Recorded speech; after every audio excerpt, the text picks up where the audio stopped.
menyaksikan Hakikat Ilmu Pengetahuan Sosial.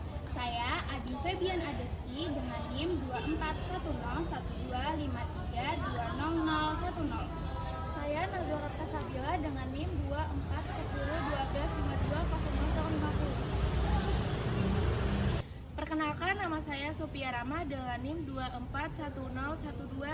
24101251200011. Perkenalkan, nama saya Jamiatul Rahma dengan NIM 24101251200012. Perkenalkan, nama saya Rahmatul Janah dengan NIM 24101252200049. Perkenalkan, nama saya Aisyah Putri dengan NIM 24101252200044. Perkenalkan, saya Muhammad Rofi Mufti, nomor absen 20 dengan NIM 2410125210042.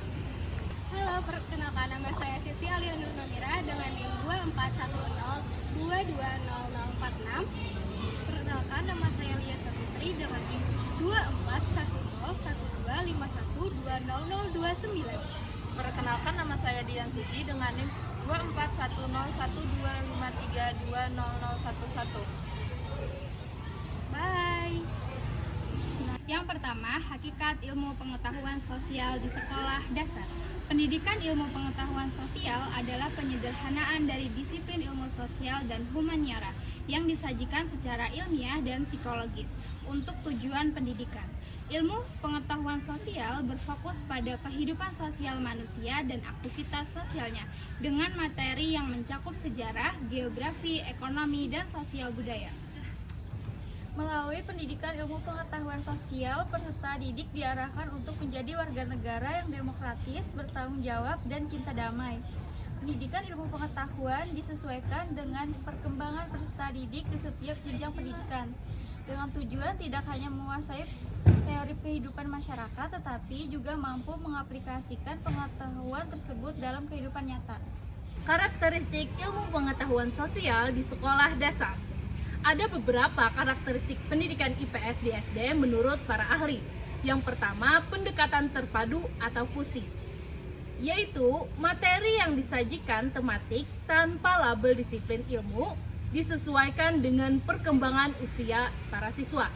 Yang kedua, yaitu pembelajaran komprehensif, yaitu mengintegrasikan berbagai disiplin ilmu sosial untuk memahami isu-isu sosial. Yang ketiga, yaitu aktivitas siswa mendorong berpikir kritis dan analitis melalui pembelajaran inquiry. Yang keempat, kehidupan nyata, yaitu menghubungkan beberapa materi dengan pengalaman, permasalahan sosial, dan kebutuhan masa depan. Baik, yang kelima, perubahan sosial, yaitu pembelajaran berfokus pada internalisasi nilai dan keterampilan untuk menghadapi perubahan sosial. Yang keenam, hubungan antar manusia, yaitu mengutamakan penghayatan hubungan manusiawi. Yang ketujuh, nilai dan keterampilan, yaitu berfokus pada pengetahuan, nilai, dan keterampilan sosial. Yang kedelapan, perbedaan siswa, yaitu penyesuaian pembelajaran dengan minat dan permasalahan sosial siswa. Pada pembelajaran ilmu pengetahuan sosial IPS, penting bagi siswa untuk memahami perbedaan antara fakta, konsep, dan generalisasi. Ketiganya memiliki peran yang berbeda dan membangun pengetahuan dan pemahaman yang lebih mendalam tentang berbagai fenomena sosial yang ada di masyarakat. Mari kita uraikan lebih rinci tentang masing-masing kategori ini di slide selanjutnya. Di sini kami akan menjelaskan mengenai fakta IPS. Fakta adalah peristiwa atau keadaan yang benar-benar terjadi dan terjamin kebenarannya. Fakta merupakan salah satu materi yang dikaji dalam IPS. Dengan fakta-fakta yang ada, kita dapat menyimpulkan sesuatu atau beberapa peristiwa yang pernah terjadi. Fakta merupakan titik awal untuk membentuk suatu konsep. Dari beberapa konsep yang saling berkaitan, kita dapat membentuk suatu generalisasi. Dalam ilmu pengetahuan sosial atau IPS, fakta merupakan sebuah dasar yang dapat membentuk suatu konsep yang dapat menghasilkan sebuah generalisasi. Dalam fakta yang ada pada IPS meliputi contoh-contoh kejadian nyata, yaitu seperti meletusnya Gunung Gelenggung yang terjadi pada tahun 1982. Terus yang kedua, banyaknya hutan di Sumatera dan Kalimantan yang terbakar yang terjadi pada tahun 1997. Dan yang terakhir yaitu peristiwa terjadinya proklamasi kemerdekaan Republik Indonesia yang terjadi pada tanggal 17 Agustus 1945. Di sini saya akan menjelaskan tentang konsep IPS. Konsep IPS dalam pembelajaran.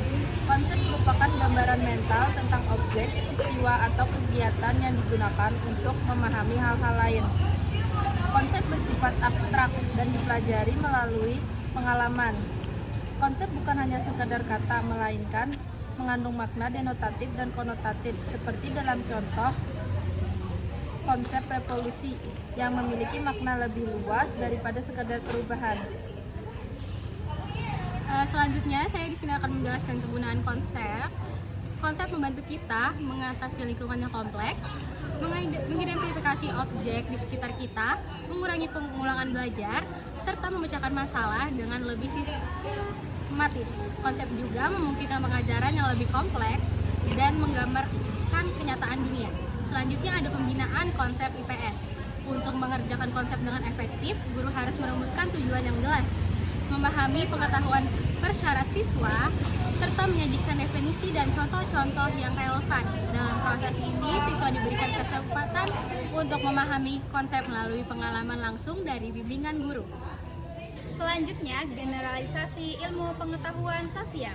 Generalisasi adalah proses abstraksi yang menghubungkan beberapa konsep untuk membentuk pola hubungan yang lebih luas dan bermakna. Generalisasi dalam IPS bertujuan untuk dipahami dan diaplikasikan pada situasi baru, bukan sekadar dihafalkan. Berikut merupakan jenis-jenis generalisasi. Pertama, generalisasi sempurna merupakan proses generalisasi di mana seluruh fenomena yang diteliti dijadikan dasar untuk menyimpulkan hasil. Kesimpulannya sangat kuat karena didasarkan pada penelitian yang menyeluruh namun kurang efisien.